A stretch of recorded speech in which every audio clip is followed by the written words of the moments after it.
un medicamento.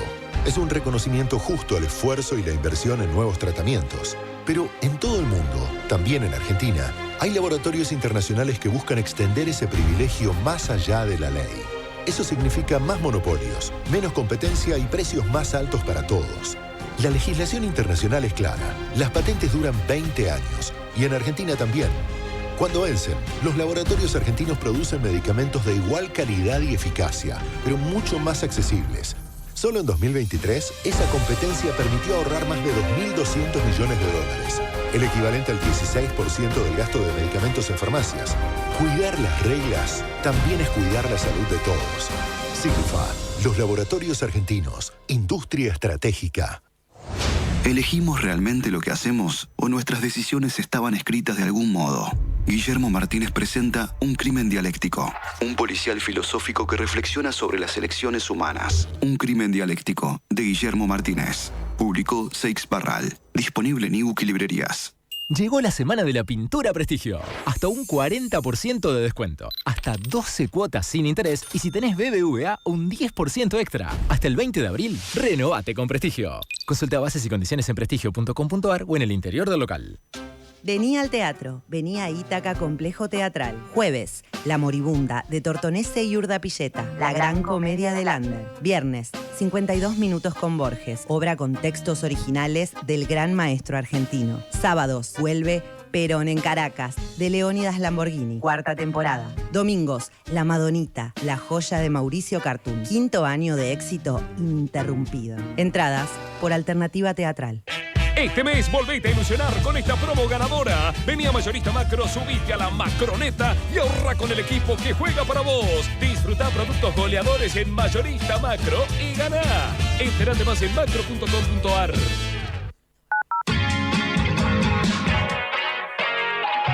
Donde estés, en todos lados, con vos.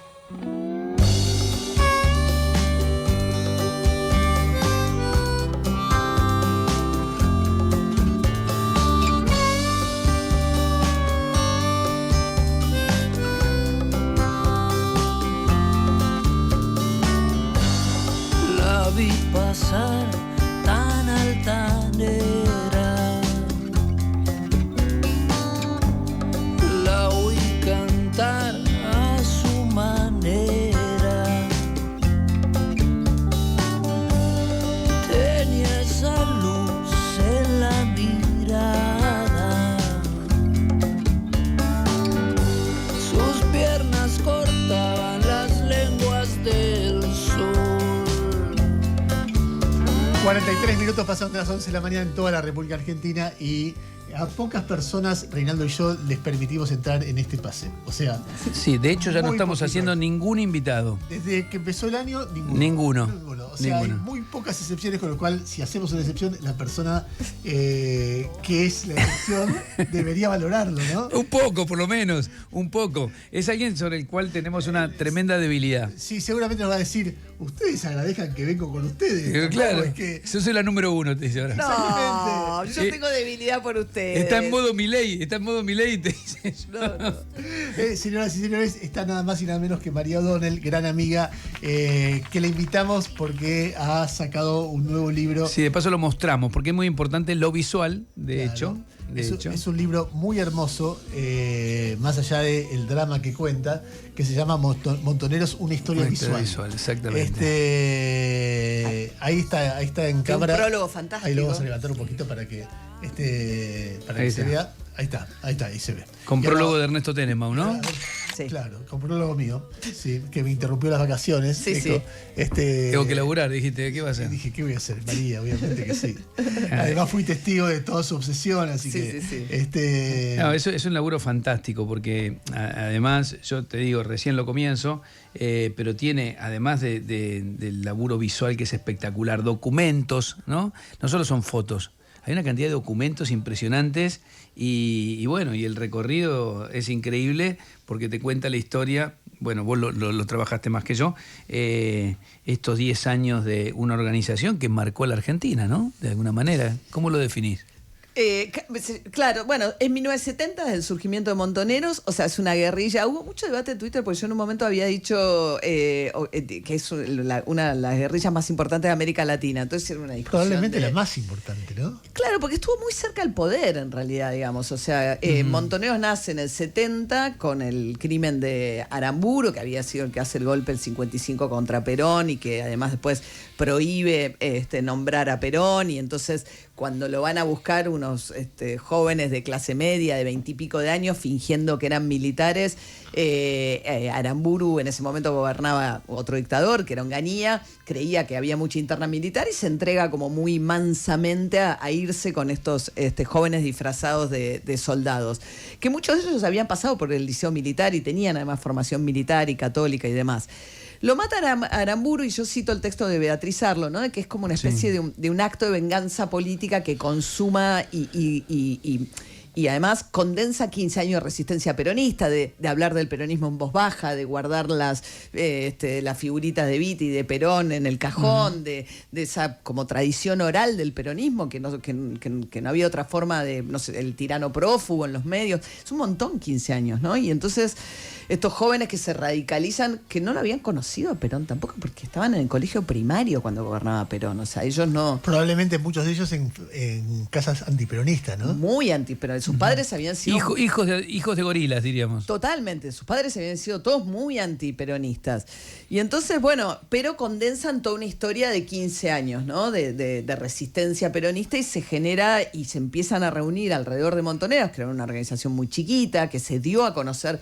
Más es eso, se da a conocer con un hecho que conmociona al país. Claro. Y que después del Cordobazo... Y que genera cierta simpatía en el resto del peronismo. Enorme, enorme. Una ambigüedad de Perón tremenda, porque el delegado de él en ese momento dice, nosotros no somos revanchistas, no sé qué, y le mandan una carta a Perón y le dicen, general, usted también nos condena de alguna manera, como diciendo, le mandan una primera carta muy desafiante que lleva a Galimberti a España. Y ahí Perón dice encomio todo lo actuado. Y los empieza a usar entre el 70 Así, esa es la frase, encomio todo lo actuado. Y manda coronas poco después del 70, cuando los empiezan a buscar y identifican quiénes son y demás. Matan a un par de los primeros fundadores de estas células originales de Montoneros y manda coronas a los velatorios de los integrantes originales de las células de Montoneros. Y ahí yo creo que empieza, claro, se convierte en una fuerza más que empuja la vuelta de Perón. Entonces son 15 años, ahí los militares dicen, bueno, hay algo peor que el peronismo, que son las guerrillas. Estaba activo LERP, digamos, empezaba a ver. Entonces, de alguna manera, Lanuse decide ceder y abrir camino. Primero... Había un fenómeno que era continental también, ¿no? De pronto vos tenías la vía armada, empieza a ser una opción para llegar al poder en toda América Latina, ¿no? Total, había sido la revolución triunfante en Cuba en el 59, claro. Después vos tenías todo Centroamérica y una Cuba muy activa en entrenar a esas guerrillas, digamos, había tenido en su momento, ya lo habían matado al Che Guevara, pero tenía la idea de un ejército continental, había muchos argentinos que habían entrenado en Cuba, entre ellos algunos de los integrantes fundadores Montoneros que eran un rara avis también, porque o sea, los más de izquierda que entrenaban con ellos los miraban rezar de noche, hablar de Dios, peronistas. Para la izquierda el peronismo era una barrera para la revolución porque contenía a los trabajadores. Bueno, en Cuba, lo que fue el Moncada, el cuartel que toma Fidel, hay un museo. Y vos ves ahí, por ejemplo, que los guerrilleros cubanos, antes de tomar el poder, celebraron la caída del peronismo del 55. Claro. O sea, el peronismo era la derecha, el fascismo, algo así, desde la mirada de los guerrilleros democráticos, prosoviéticos ya, bueno, para el Partido Comunista también era un enemigo Perón. Total. Entonces eso se expresaba ahí también. Bueno, Perón, cuando lo derrocan en el 55, pudo elegir entre ir con Cook, que era su delegado lleno de vínculos con Cuba, que lo quiere llevar a exiliarse en Cuba, y termina en la España de Franco. Entonces, era muy ambiguo también. Entonces, en ese momento se genera, con ese clima de época, además, Mayo francés, los jóvenes de clase media, con los obreros, se había dado el cordobazo. Arriba de eso se da este crimen que genera esa corriente de enorme simpatía, condensa todo un movimiento, con Perón en el exilio todavía, y Perón empieza a jugar con eso, como una carta de decir, bueno, y acá empieza esa convivencia tan tensa entre la pata sindical y la pata de las organizaciones guerrilleras. De haber leído todos tus libros y muchas otras cosas de la década del 70, pero sobre todo en tus libros, que hace foco en el Montoneros, hay una cosa que a mí me vuela la cabeza, que cuando vos los escuchás hablar, a los que fueron líderes de Montoneros, por ejemplo a Firmenich, no parecen tipos muy inteligentes. Uh-huh. Por ahí sí, pero no lo sé, pero me los trato de imaginar con 20 años, armando algo que en muy poquitos años es una organización que requiere distribución de armas, financiamiento, organización de cuadros en distintos niveles, comunicación, ¿no? Comunicación. Ahí sí había gente brillante. Método de clandestinidad. Sí. Está bien, puede haber algunos brillantes, pero digo, es una organización que quizás fuera la guerrilla en número más masiva del continente. Claro, tiene ese momento masividad enorme con Cámpora. Pero que todo era vertical, que había tipos que conducían, tipos que contaban inversores, tipos que secuestraban, tipos que hacían política, tipos que negociaban. O sea, da la impresión de que, pero ¿cómo estos pibes, estos tipos que vos lo ves ahora, no das, qué sé yo, vas hacia atrás, tenían 22 años, 20 años y arman semejante monstruo? Entonces, ¿cómo fue eso? Esa parte me parece como muy rara. Porque enraiza con el peronismo, porque el punto para mí es que entra en la tradición eran rarísimos, o sea, ellos cuando sacan el comunicado Perón o muerte, que le declarara una guerrilla que acá peronista, está el documento, es impresionante. Yo acabo de ver. El comunicado número 1. Claro, entonces nadie Viva sabía, la patria, pero no muerte. Nadie sabía quiénes eran en ese momento y ellos en realidad condensan toda una historia y se meten en la historia de un peronismo y de esa alternancia durante casi 20 años de regímenes de gobiernos radicales que habían surgido de elecciones en las que la principal fuerza estaba prohibida, tutelados por gobiernos militares que alternativamente le hacían golpes militares. Entonces llega en un momento de saturación de lo que había pasado del 55 en adelante, incorpora masivamente multitudes, o sea, se incorporan a la universidad miles de jóvenes. Los barrios, ¿no? También. En los barrios. Abarca la popular. tendencia. Lo que pasa es que no todos esos eran parte de la organización armada, estaban las organizaciones de superficie. Y entonces es un movimiento que en el momento del 73, lo que pasa es que es todo tan veloz, que abarca una movilización gigantesca en el momento que llega, como un momento de embriaguez, dice en un momento José Pablo Feynman, ¿no? De ensoñación. Y llega Perón y de repente, y no lo conoce, o sea, hay una cosa genial que cuenta Pino Solanas, que en un momento Perón lo llama a Puerta de Hierro, ya habían hecho La Hora de los Hornos, eran unos documentalistas conocidos, y Pino lo ve a Perón escribiendo a máquina, ¿no? Y entonces le dice, general, usted tiene que grabar su voz, esta generación no lo escuchó, no sabe quién es. Y ahí graba un disco de pasta que se empieza a difundir sobre actualización doctrinaria, y ahí hace la famosa historia del trasvasamiento generacional. Y de manera muy anticipatoria, Perón le dice a Pino, la tragedia es que yo soy demasiado grande y ustedes son demasiado jóvenes para ese trasvasamiento. Y a partir de ahí yo creo que hay un momento como, sí, muy de embriaguez con Cámpora, que muy rápidamente se corta y empieza, bueno, también una lucha feroz interna del peronismo, ¿no? Entre la pata sindical. Espera, pero una cosa que no te contesté. Es cierto todo eso. Yo creo que Montoneros condensa una movilización que los excede, pero después absorben también organizaciones guerrilleras con mucho más experiencia que ellos, o sea, la FARC, la FAP, Quieto, Rodolfo Walsh, eran tipos más grandes, con más formación política, con más experiencia militar.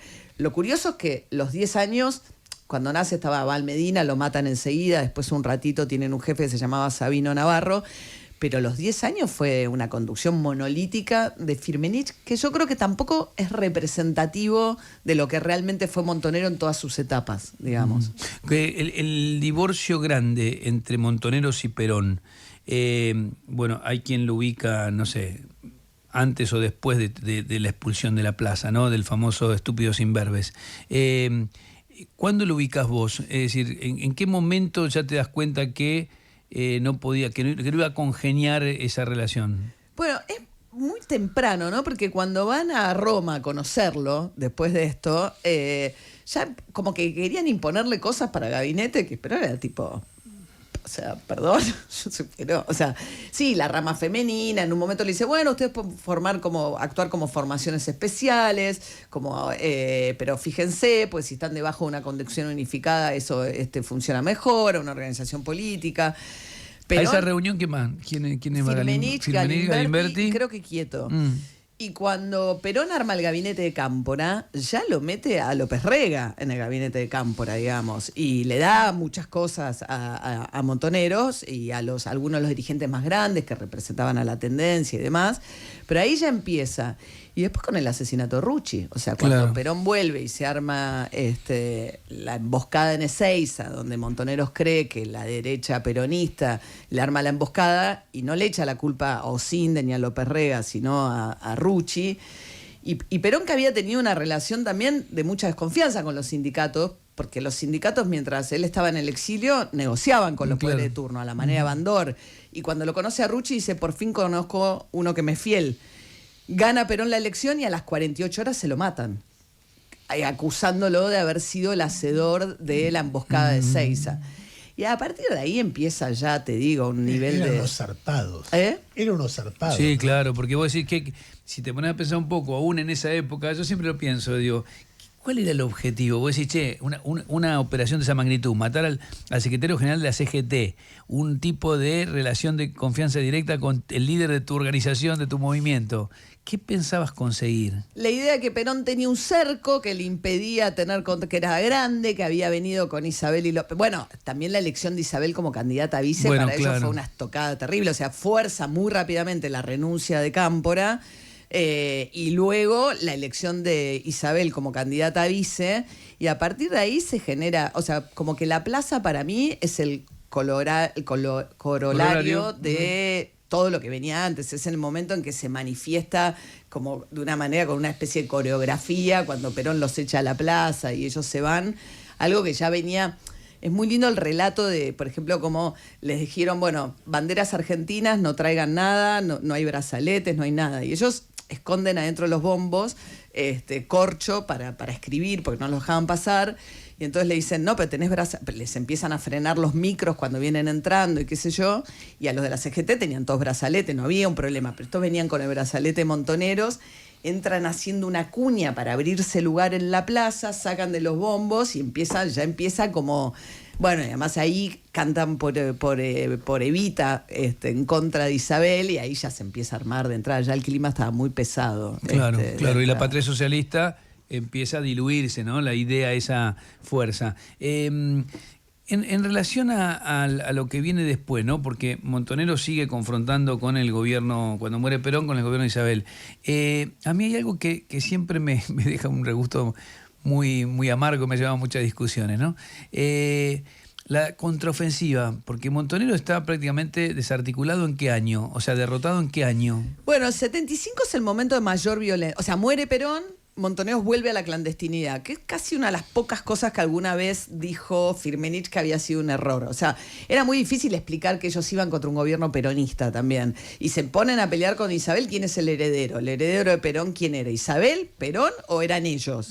Era raro reivindicarse ellos como los herederos de Perón.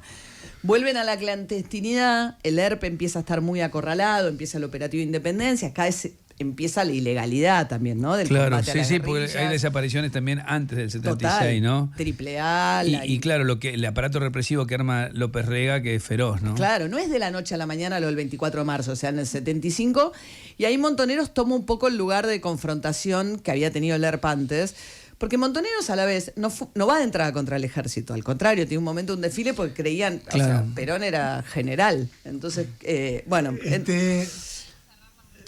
te quería hacer una última pregunta. Este libro, porque estamos hablando de Montoneros, sobre lo cual vos ya has escrito mucho. Sí. Y otros también. ¿Qué es lo que tiene de particular este libro? Yo creo que si alguien no sabe nada de Montoneros, que es algo a lo que yo aspiro, y creo que a esta altura es un hecho que es una batalla tan grande que me parece que hay mucha confusión. Yo aspiro a que alguien pueda empezar de cero, es decir, qué fue Montoneros, y que encuentre esta historia contada con contexto. Y también hay un montón de gente que es nerd de los 70 y que va a encontrar un documento, un dibujo, una canción, o quizás una interpretación, o algo puesto de una manera visual que le puede resultar también atractivo. Pero sobre todo tengo una aspiración respecto a generaciones jóvenes con el libro. En ese sentido, para mí es como un manual de la secundaria. En ese sentido, está buenísimo esa idea. La historia está grande bueno. y los pequeños detalles como recuadros, como sí, hasta las canciones, hasta los cantitos. Está muy bien eso. Fija, cuando decís, abro el pasar y hay una página que dice postas sanitarias clandestinas, con todas las cosas que tenían de primeros auxilios por si uno quedaba herido y no podía ir a un hospital. Y entonces, que también habla de un nivel de organización. Impresionante. Que te impresiona de la nada, ¿entendés? A mí me impresiona mucho eso, cómo, además de la historia grande, ¿no? En fin, felicitaciones, gran laburo. Y yo tengo una del estribo, porque vos decías, es una de las organizaciones guerrilleras más grandes que hubo en América Latina. Estuvo ¿no? muy cerca del poder. Eso te iba a decir, pero otras sí llegaron al poder. El sandinismo, por ejemplo. Sí, ¿no? yo decía América del Sur, pero sí, el sandinismo. Pero, por ejemplo, total. digo, ¿por qué fracasa Montonero? ¿Por qué no? Si tenés que explicarlo. Porque yo creo que su popularidad estaba dada en gran parte por un clima de época, de una voluntad de cambio, donde la lucha armada se entendía como una forma legítima en un contexto donde había una dictadura. Pero creo que esa popularidad estaba dada pues estaban insertas con el peronismo. Yo creo que fracasa porque... Ahí, cuando se rompe esa relación. Sí, total. Porque yo creo que si estuvieron tan cerca del poder fue porque se expresaban en tanto peronistas también. Claro, claro. Hay una hermosa foto de Magdalena Ruiz Guiñazú laburando y con alguien al lado leyendo la tapa de Crónica donde dice matan a Rucci y la ves a Magdalena ahí trabajando al lado. Hay de repente la reproducción de una propaganda de Traviata. Traviata era una galletita como criollitas, pero que hacía promoción porque tenía 23 agujeritos. Y a Rucci le decían Traviata después de matarlo. Por la cantidad de disparos. De disparos. Una imagen de Rucci que yo no había visto nunca, un aviso. Decía la vida por Perón y aparece un dibujo de Rucci con una bandera, ¿no? Pero está ensangrentado. Eso de la CGT, fíjate, tiene una camisa blanca con todas unas manchas rojas, que es el ensangrentado. Mirá vos. Y hay una foto increíble de Sara Facio de Rucci, hermosa. No, está genial el libro. Está buenísimo. Es un María. libro hermoso, además para mostrar, para tener, para disfrutar. Fantástico. ¿Presentás en la feria cuándo? Con el señor Ernesto Tenemo, lo estoy haciendo trabajar, pobre. Está muy bien, me zafé. 2 de mayo, Rey, gracias. Bien. 2 de mayo, que es sábado, ahí. Arranca el jueves que viene la feria. Sí, va a estar muy bien, ¿no? Son 50 años. 50 años de la feria, estás coordinando la apertura, ¿no? Sí, con Leila Guerriero, con Gaby Cabezón Cámara y Selva Almada. Tres grandes escritoras argentinas. Totalmente. 4 con María. Linda mujer Isabel cuando era joven, ¿no? ¿Viste? Sí. Guapa. Sí, elegante. Chiquitita, menudita. Bueno. Hasta más ver. Gracias, María. Gracias, chicos. Donde estés. En todo